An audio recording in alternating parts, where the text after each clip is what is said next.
Al-Iman TV, sarana penyubur keimanan. Bismillahirrahmanirrahim. Assalamualaikum warahmatullahi wabarakatuh. Alhamdulillahirabbil alamin, wa bihi nasta'in ala umurid dunya waddin. Wassalatu wassalamu ala asyrafil anbiya'i wal mursalin, nabiyyina Muhammad wa ala alihi wa sahbihi ajma'in wa man ihtada bihuda wattaba'a atharahu ila yaumiddin, amma ba'd. Ma'asyiral muslimin wal muslimat, para pemirsa Al-Iman TV yang semoga dirahmati dan diberkahi oleh Allah Subhanahu wa taala, juga para pemirsa Al-Furqan TV yang semoga dirahmati oleh Allah Subhanahu wa taala.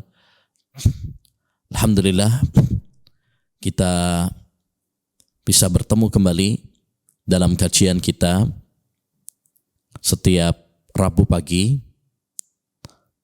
yang membahas tentang Al-Arba'una fil Ahkam, 40 hadis seputar hukum fikih, karya Al-Imam Al-Mundhiri rahimahullahu ta'ala. Dan ini adalah pertemuan yang kedua.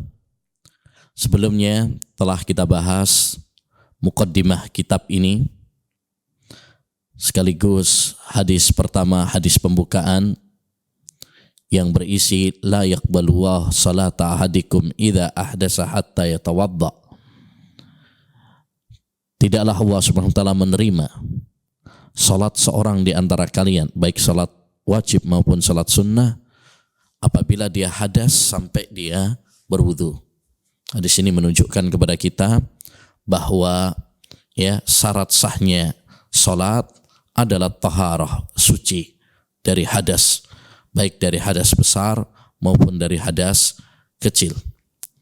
Selanjutnya kita lanjutkan insyaallah ta'ala pada pertemuan ini hadis yang kedua dan seterusnya. Bismillahirrahmanirrahim. Al-hadisu as-sani, hadis yang kedua. An Abi Hurairah radhiyallahu anhu anna an-nabiyya sallallahu alaihi wasallam qala. Dari sahabat Abu Hurairah, semoga Allah Subhanahu wa taala meridhoinya, bahwasanya Nabi alaihi salatu wassalam bersabda, idza staiqadha ahadukum min naumihi, apabila salah seorang di antara kalian bangun dari tidurnya, fala yaghmis yadahu fil ina'i hatta yaghsilaha salasan, maka janganlah dia mencelupkan tangannya, yakni telapak tangannya, fil ina, dalam bejana, hatta yaghsilaha salasan, sehingga dia mencucinya terlebih dahulu sebanyak 3 kali. Kenapa? Fa innahu la yadri aina batat yaduh, sebab dia tidak tahu di manakah tangannya bermalam. Akhrajahu Muslimun. Hadis ini diriwayatkan oleh Imam Muslim. Hadis ini, ma'asyiral muslimin rahimani wa rahimakumullah, termasuk hadis-hadis seputar fikih yang dibahas oleh para ulama dalam ahadisul ahkam, hadis-hadis seputar hukum fikih. Dan hadis ini menunjukkan kepada kita beberapa faedah. Faedah yang pertama adalah anjuran untuk mencuci tangan, mencuci tangan ketika bangun dari tidur. Dan zahir hadis ini menunjukkan wajib mencuci tangan tersebut, hukumnya adalah wajib, karena Nabi mengatakan janganlah dia mencelupkan tangannya ke bejana sampai dia mencucinya. Jadi zahir hadis ini menunjukkan wajib, walaupun sebagian para ulama, bahkan mayoritas ulama mengatakan ini hanya sunnah saja, ya.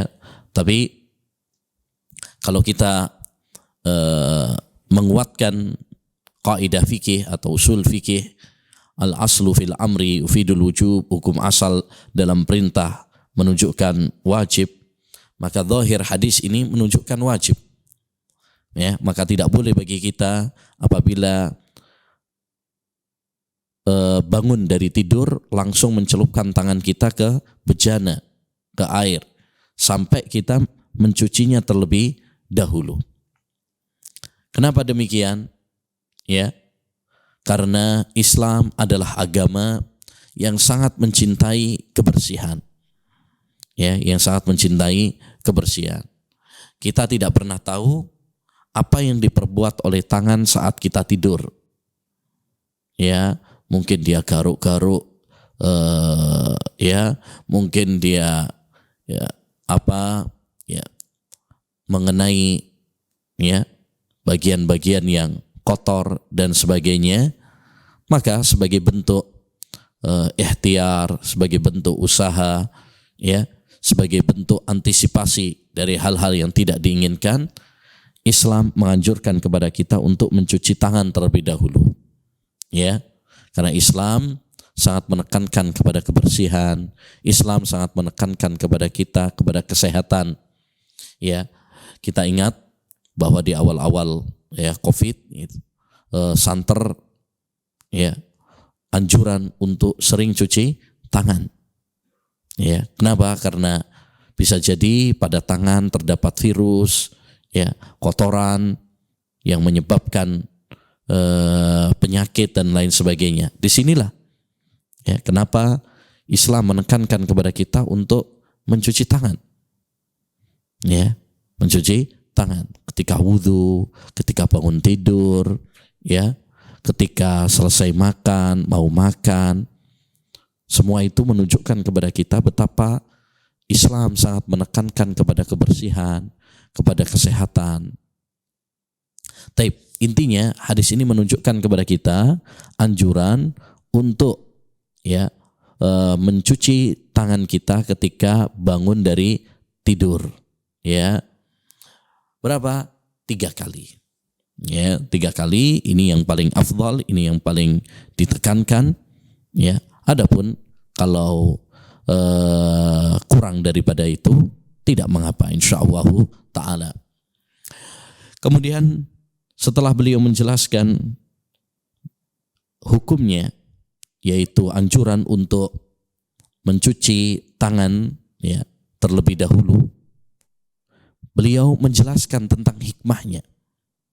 Kenapa? Fa innahu la yadri aina batat yaduh. Karena seorang itu tidak tahu ya di manakah tangannya bermalam.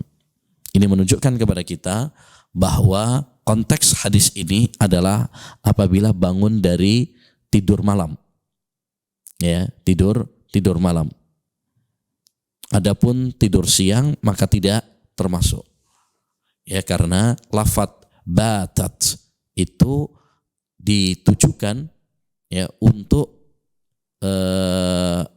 tidur malam. Ya, oleh karenanya ya kebanyakan para ulama memaknakan, mengartikan ya hadis ini untuk bangun dari tidur malam.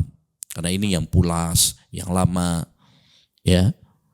Berbeda apabila tidur siang maka itu hanya sebentar saja. Rata-rata seperti itu. Namun, ya kalau seandainya orang ingin berhati-hati, ya maka lebih selamat adalah walaupun dia bangun dari tidur siang, hendaknya mencuci ya telapak tangannya terlebih dahulu sebelum mencelupkan tangannya ke bejana. Ini lebih utama. Jadi lebih utama adalah umum, baik tidur siang maupun tidur malam. Tapi yang paling ditekankan adalah tidur malam, karena zahir hadis menunjukkan aina batat yaduh itu adalah untuk tidur malam. Dan di dalam hadis ini terdapat faedah bahwa Rasulullah SAW selain dari menjelaskan hukum, beliau juga menjelaskan hikmah. Jadi setelah menjelaskan anjuran untuk mencuci tangan ya, setelah bangun dari tidur, beliau menjelaskan hikmahnya. Ya, menjelaskan hikmahnya. Maka dianjurkan bagi kita apabila kita menjelaskan tentang hukum suatu permasalahan, hendaknya bagi kita juga untuk ya menjelaskan hikmahnya.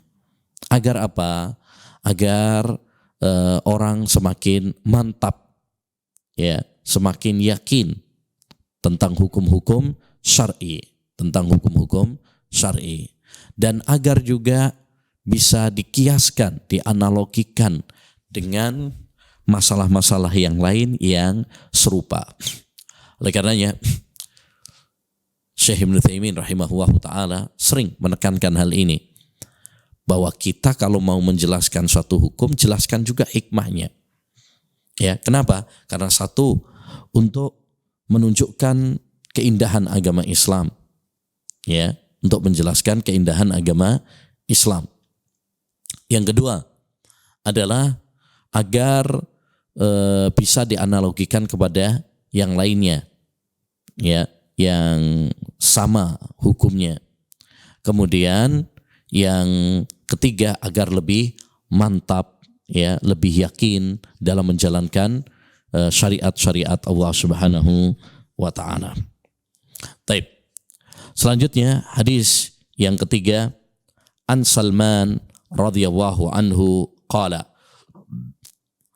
qila lahu allamakum nabiyyukum kulla syai'in hatta al-khira'ah faqala ajal laqad nahana an nastaqbilal qiblata bigha'idin aw baulin aw an nastanjiya bil yamin aw an nastanjiya bi aqalla min salasati ahjar aw an nastanjiya bi raji'in aw admin. Dari Salman, yakni Salman Al-Farisi, ya, seorang sahabat Nabi SAW dari Persia yang mendapatkan hidayah dalam perjalanan yang panjang, dalam kisah yang menakjubkan, ya, sangat bagus sekali jika kita membaca perjalanan Salman Al-Farisi dalam mencari hidayah, karena di dalamnya terdapat pelajaran-pelajaran yang sangat menarik. Berkata Salman radhiyallahu an, ya, tatkala dikatakan kepadanya, allamakum nabiyyukum kulla syai'in hatta al-khira'ah, ya, apakah nabi kalian mengajarkan kepada kalian, nabi kalian yakni Nabi Muhammad sallallahu alaihi wasallam, apakah nabi kalian mengajarkan segala sesuatu hatta al-khira'ah, ya, sampai pun masalah khira'ah. Khira'ah yakni masalah buang hajat, ya, masalah buang hajat, tata cara buang hajat, apakah itu dijelaskan oleh nabi kalian? Ya, mereka mengatakan, ini yaitu orang-orang Yahudi mengatakan kepada Salman dalam bentuk, ya, penghinaan, ya, sindiran. Nah, ya, benar nggak nabi kalian itu mengajarkan kepada kalian segala sesuatu sampai pun masalah, ya, buang hajat? Faqala, maka Salman radhiyallahu anhu menjawab, ajal, ya, benar, ya, Nabi SAW mengajarkan kepada kami segala sesuatu. Laqad nahana an nastaqbilal qiblata bighaitin aw bibaulin. Rasulullah menjelaskan kepada kami satu permasalahan apapun, termasuk masalah buang hajat. Di antaranya Rasulullah SAW melarang kami menghadap kiblat ketika, ya, buang air besar, buang hajat air besar maupun air kencing. Au annastanjiya bil yamin. Demikian juga Rasulullah SAW melarang kami istinja dengan tangan kanan.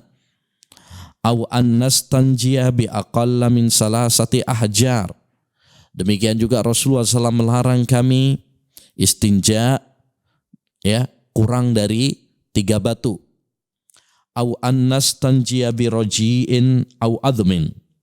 Demikian juga Rasulullah melarang kami istinja dengan roji, ya kotoran, au admin atau tulang. Hadis ini hadis yang sangat agung yang menjelaskan kepada kita tentang kesempurnaan agama Islam dan bahwasanya agama Islam adalah agama yang sangat menakjubkan, yang membahas semua permasalahan yang dibutuhkan oleh hamba. Ya, Allah Subhanahu wa taala berfirman, "Al-yauma akmaltu lakum dinakum wa atmamtu 'alaikum ni'mati wa raditu lakumul Islam madina." Pada hari ini telah aku sempurnakan agama kalian, yaitu agama Islam. Ya, dan aku sempurnakan nikmatku atas kalian dan aku ridha Islam sebagai agama kalian. Demikian juga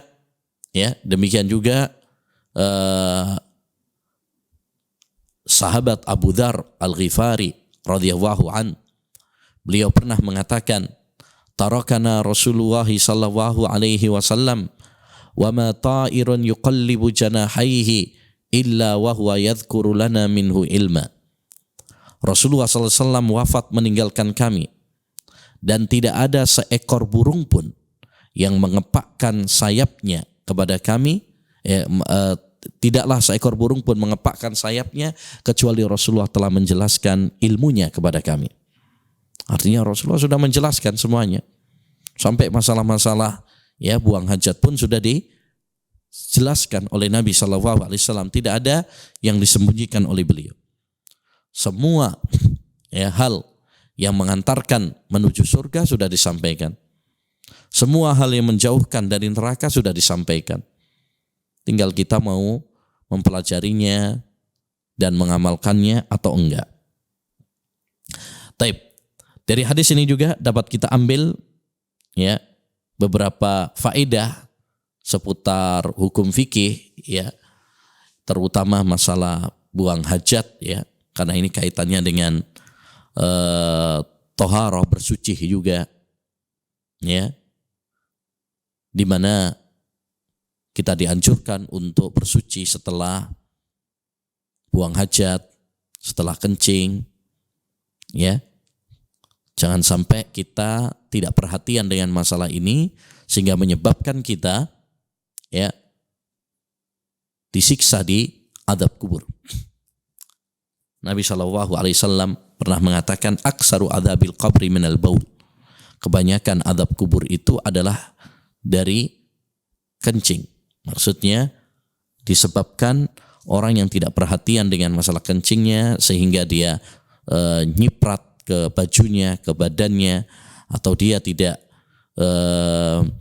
mencuci, ya tidak cebok, ya hati-hati, ya karena Islam sangat memperhatikan kepada masalah kesucian, kebersihan, ya karena itu merupakan syarat sahnya sholat. Dari hadis ini dapat kita ambil beberapa hukum fikih ya. Yang pertama adalah larangan buang hajat ya, baik BAB ataupun kencing ya dengan menghadap kiblat. Nah, ini dilarang oleh Nabi SAW.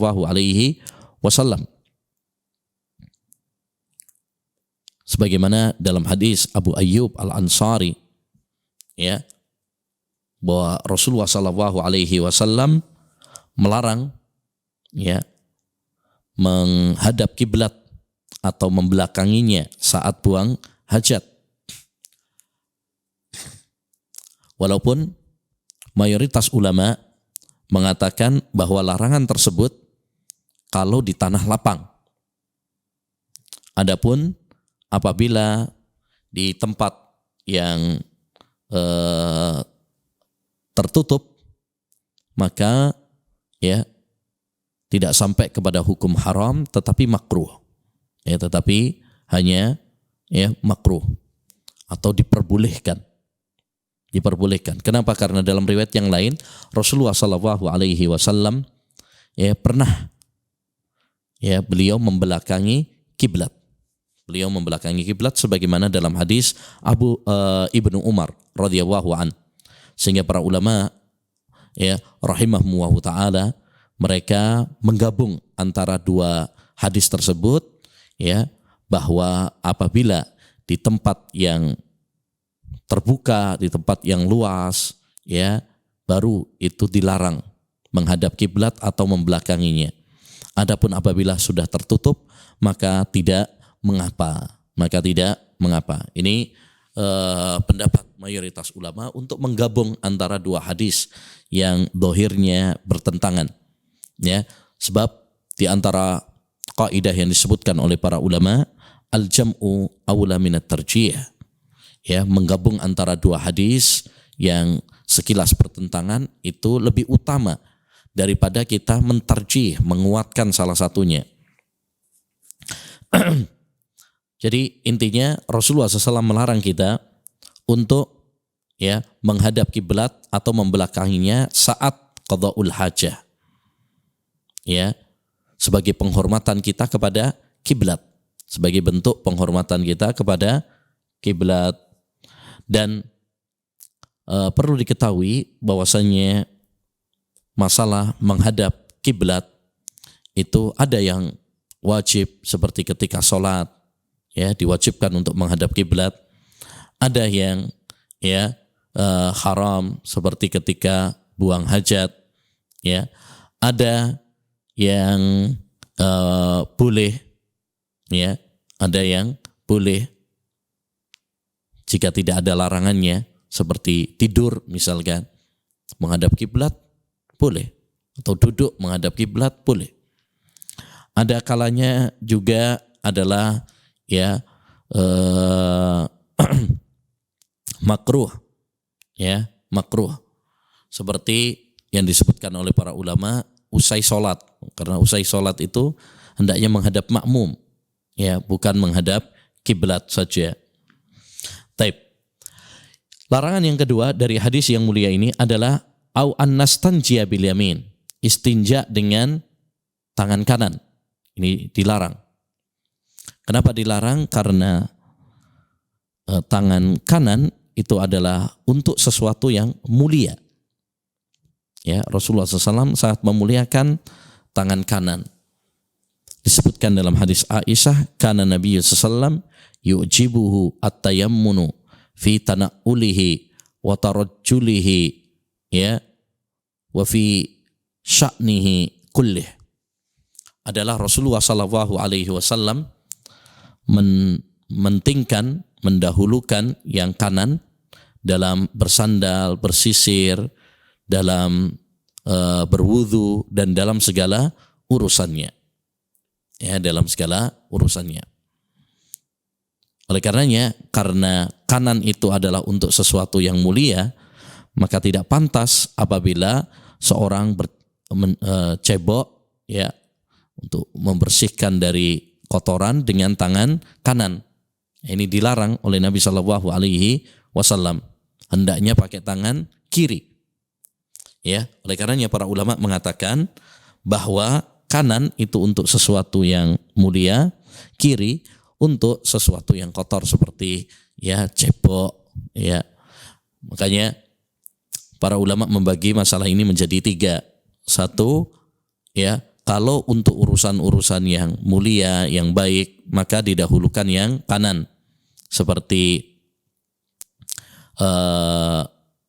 ke masjid, ke masjid, wudu, dahulukan yang kanan.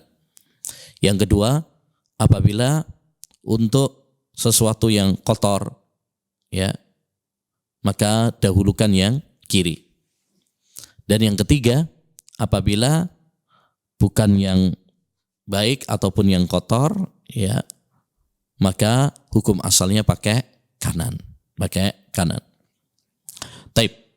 Larangan yang ketiga dari hadis ini adalah au annastanjiya bi aqalla min salasati ahjar. Kami istinja kurang dari 3 batu. Istinja yaitu membersihkan ya kotoran, ya membersihkan kotoran, cebok ya dengan batu atau dengan kayu ya atau tisu dan lain sebagainya. Taib. Dan istinja, orang membersihkan kotoran itu yang paling utama hukum asalnya adalah dengan air, karena itu lebih bersih. Ya, maka hendaknya bagi kita kalau istinja diutamakan pakai air karena itu lebih bersih. Dan itu yang paling sering dilakukan oleh Nabi SAW karena air adalah alat yang paling dominan untuk membersihkan kotoran. Tapi kalaupun misalkan ya mau menggunakan yang lainnya, ya maka tidak mengapa asalkan memenuhi syarat-syaratnya. Ya, di antara persyaratan tersebut adalah tidak boleh kurang dari 3. Kalau misalkan pakai batu, misalkan tidak boleh kurang dari 3 batu. Kalau hanya 1 atau 2 maka tidak boleh. Ya, minimal adalah 3. Minimal adalah 3. Kenapa? Agar bersih. Kalau dia lebih daripada itu maka tidak mengapa.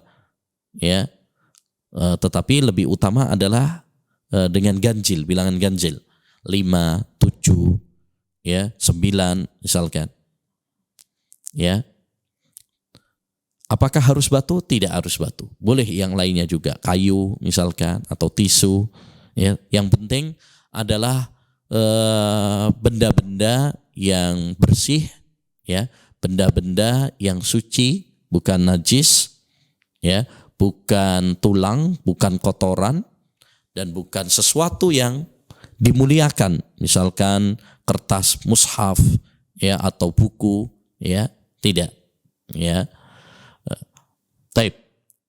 Kemudian yang keempat adalah au annastanjiya bi rojiin au admin. Ya, kami istinja dengan roji, kotoran, au admin atau tulang. Dengan kotoran karena kotoran bukan untuk membersihkan. Ya, justru malah kotor nanti. Ya, bagaimana kita membersihkan kotoran dengan kotoran juga? Yang kedua, ya tidak boleh dengan adhm, ya tulang, karena ya tulang itu adalah ya, makanan dari saudara-saudara kita dari jin, ya saudara-saudara kita dari jin. Intinya, ma'asyiral muslimin wal muslimat rahimani wa rahimakumullah, di dalam hadis ini ya terdapat penjelasan bagi kita semuanya tentang bagaimana kesempurnaan agama Islam yang membahas segala permasalahan, termasuk diantaranya adalah masalah buang hajat. Ini diatur di dalam agama Islam, hukum-hukumnya, adab-adabnya, diantaranya tadi, yaitu tidak boleh menghadap kiblat atau membelakanginya, ya, tidak boleh ketika kita cebok, ya pakai tangan kanan, hendaknya pakai tangan kiri, karena itu untuk sesuatu yang kotor. Demikian juga ya kita dilarang istinja kurang dari 3 batu, ya 1 atau 2 itu nggak boleh, harus 3 minimal atau lebih, ya. Demikian juga tidak boleh istinja dengan kotoran atau dengan tulang, ya. Ini sekali lagi menunjukkan kepada kita tentang betapa sempurnanya agama Islam yang mulia. Selanjutnya, hadis yang keempat. An Abdullah ibn Zaid ibn Asim al-Ansari wa kanat lahu suhbah. Dari sahabat Abdullah bin Zaid bin Asim al-Ansari, dan adalah beliau merupakan sahabat Nabi sallallahu alaihi wasallam. Abdullah bin Zaid bin Asim al-Ansari. Dia adalah seorang sahabat, dan sahabat Nabi sallallahu alaihi wasallam adalah man laqiyan Nabiyya sallallahu alaihi wasallam mu'minan bihi wa mata ala dzalik orang yang bertemu dengan Nabi sallallahu alaihi wasallam dan dia beriman kepada Nabi sallallahu alaihi wasallam, ya, dan dia beriman kepada Nabi dan mati dalam keadaan iman. Itu sahabat. Dan sahabat adalah manusia-manusia terbaik, ya, generasi terbaik yang dipuji oleh Allah, diridhoi oleh Allah Subhanahu wa taala, ya, dan Allah mempersiapkan untuk mereka surga. Oleh karenanya kewajiban bagi kita adalah memuliakan para sahabat, mendoakan kebaikan untuk para sahabat Nabi sallallahu alaihi wasallam, ya. Tidak boleh mencela para sahabat, melaknat para sahabat, dan membahas pertikaian-pertikaian yang terjadi di antara mereka, ya. Qala qila lahu tawadda lana wudu'a Rasulillah sallallahu alaihi wasallam. Pernah dikatakan kepada beliau, wudulah untuk kami seperti wudunya Rasulullah sallallahu alaihi wasallam, ya. Jadi ada yang meminta kepada beliau untuk mempraktekkan bagaimana tata cara sifat wudu Rasulullah sallallahu alaihi wasallam. Ini menunjukkan semangatnya para salaf dahulu untuk belajar bagaimana ibadah sesuai dengan tuntunan Rasulullah sallallahu alaihi wasallam. Dan juga di sini menunjukkan semangat dari para sahabat untuk menjelaskan, ya, agama dan menjelaskan sunnah Rasulullah sallallahu alaihi wasallam, ya, bahkan dengan cara praktek. Karena dengan mempraktekkan suatu ilmu, suatu sunnah akan lebih mudah ditangkap, dicerna oleh jamaah. Rasulullah SAW, wudulah untuk kami seperti wudunya Rasulullah SAW. Fada'a bi'ina'in, maka beliau pun minta diambilkan bejana, ya, bejana yang berisi air. Fa'akfa'a minhu ala yadayh, beliau tuangkan pada kedua telapak tangannya. Ya, jadi di sini menunjukkan kepada kita, jadi sebelum wudu disunnahkan bagi kita untuk mencuci telapak tangan terlebih dahulu. Faghassalahuma salasan, mencucinya 3 kali. Ya, dianjurkan untuk mencuci tangan terlebih dahulu.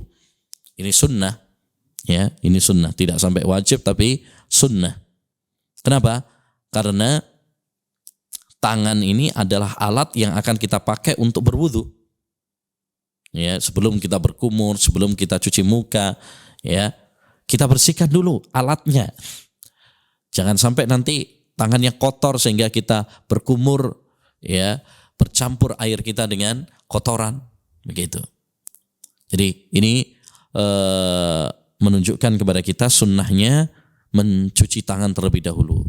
Ya, jadi Islam sangat perhatian dengan masalah cuci tangan ini, ya. Kalau kemarin-kemarin banyak seruan untuk cuci tangan, sebenarnya jauh-jauh hari Islam sudah menganjurkan. Summa adkhala yadahu fil ina fastahrajaha. Kemudian Rasulullah SAW kemudian beliau memasukkan telapak tangannya ke bejana. Fastahrajaha, lalu mengeluarkannya. Fatamadmadha wastanshaqa min kaffin wahid fafa'ala dzalika salasan.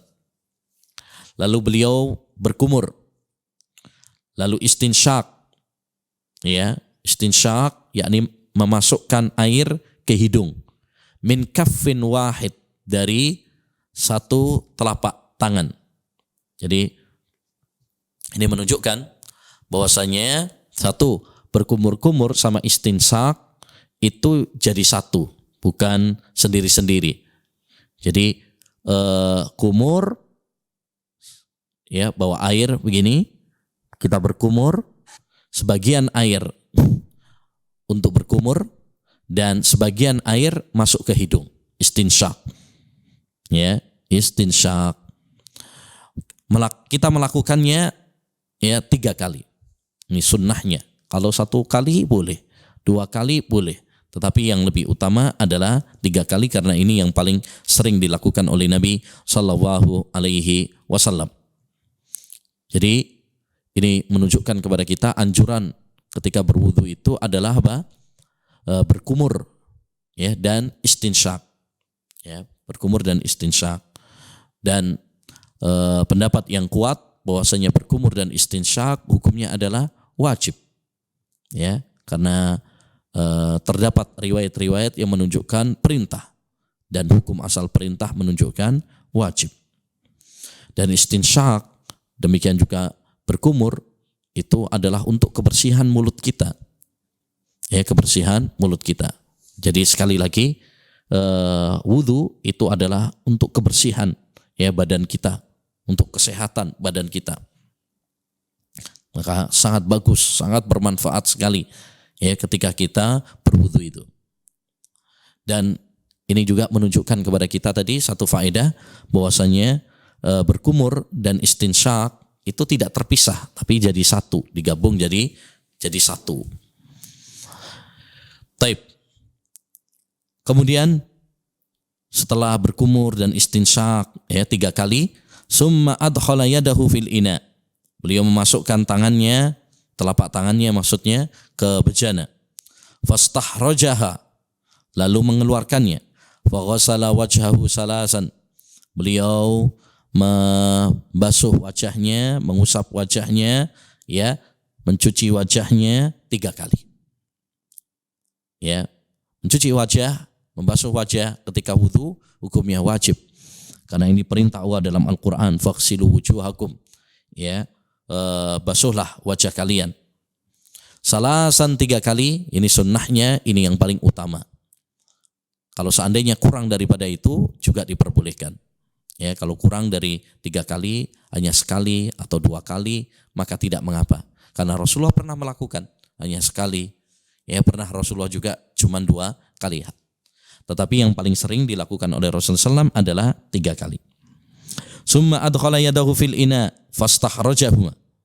Lalu Rasulullah memasukkan telapak tangannya ke bejana lagi. Kemudian mengeluarkannya. Faghasala yadayhi ilal mirfaqaini marratain. Kemudian beliau mencuci tangannya hingga mirfaq, ya, siku. 2 kali, yakni yang kanan 2 kali, kemudian yang kiri 2 kali. Ini menunjukkan kepada kita tadi pertama kewajiban mencuci tangan hingga ke siku, ini hukumnya wajib.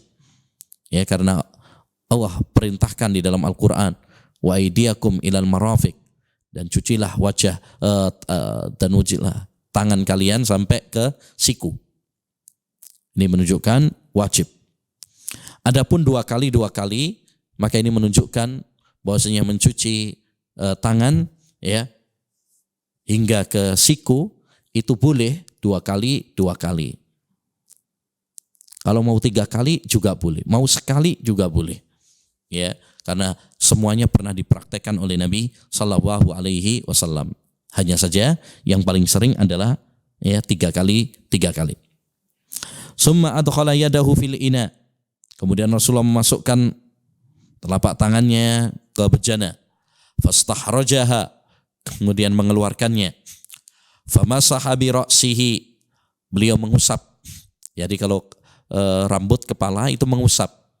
Kalau wajah, kemudian tangan, kemudian kaki itu ya mencuci, yakni pakai air yang banyak. Sedangkan ya rambut ini mengusap, yakni dengan air yang sedikit saja. Ya, pakai air yang sedikit saja. Kenapa? Karena kalau mencuci rambut ya tentu ini memberatkan, terutama musim dingin.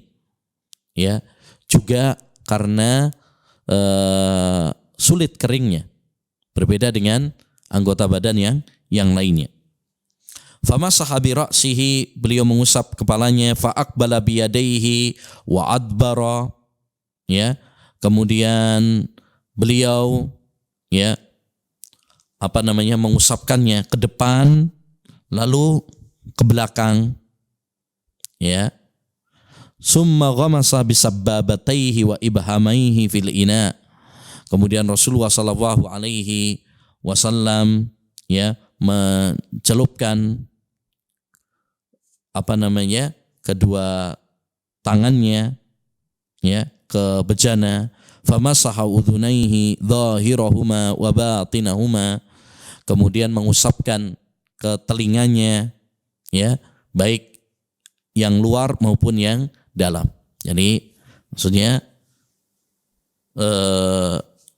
beliau juga mencuci, ya, mengusap bagian, ya, telinga juga. Summa ghassala rijlaihi ilal ka'bain, kemudian, ya, beliau mencuci kakinya sampai ke mata kaki. Ya, ini menunjukkan wajibnya mencuci kaki karena itu ada perintah dalam Al-Qur'an. Ya, dan itu yang dipraktekkan oleh Rasulullah sallallahu alaihi wasallam. Summa qala, kemudian Rasulullah SAW mengatakan, kemudian Abdullah bin Zaid bin Asim mengatakan, hakadha kana wudu'u Rasulillah sallallahu alaihi wasallam. Begitulah wudunya Rasulullah sallallahu alaihi wasallam. Intinya hadis ini menggambarkan kepada kita, menjelaskan kepada kita tentang sifat wudu Nabi sallallahu alaihi wasallam, di mana beliau tadi mencuci tangan terlebih dahulu 3 kali, ya, kemudian berkumur dan istinsyak, tentunya juga istinsar, ya, mengeluarkannya, ya, dan itu jadi satu, ya, tidak sendiri-sendiri, tidak dipisah, sebanyak 3 kali. Kemudian setelah itu membasuh wajahnya 3 kali. Kemudian setelah itu membasuh, ya, tangannya sampai ke siku, ya, 2 kali. Kemudian mengusap, ya, kepalanya, ya. Di sini tidak disebutkan berapa kalinya, tapi dalam riwayat yang lain sekali, ya, beliau mengusap, ya, kepalanya, ya, mulai dari depan sampai ke belakang. Juga mengusap telinganya, ya, mengusap telinganya, baik yang luar maupun yang dalam diusap oleh Nabi Shallallahu Alaihi Wasallam. Lalu ditutup dengan membasuh bagian kaki, ya. Dengan demikian selesai, ya, tata cara wudu Nabi Shallallahu Alaihi Wasallam. Taib. Demikian ma'asyiral muslimin wal muslimat rahimani wa rahimakumullah yang bisa kita bahas, ya, tentang beberapa hadis seputar fikih. Mudah-mudahan apa yang telah kita pelajari bermanfaat bagi kita semuanya, menambah ilmu yang bermanfaat, dan kita bisa mengamalkannya dalam kehidupan kita. Amin ya rabbal alamin. Dukung channel kami dengan like, subscribe, dan aktifkan notifikasi agar kamu tidak ketinggalan video-video menarik lainnya.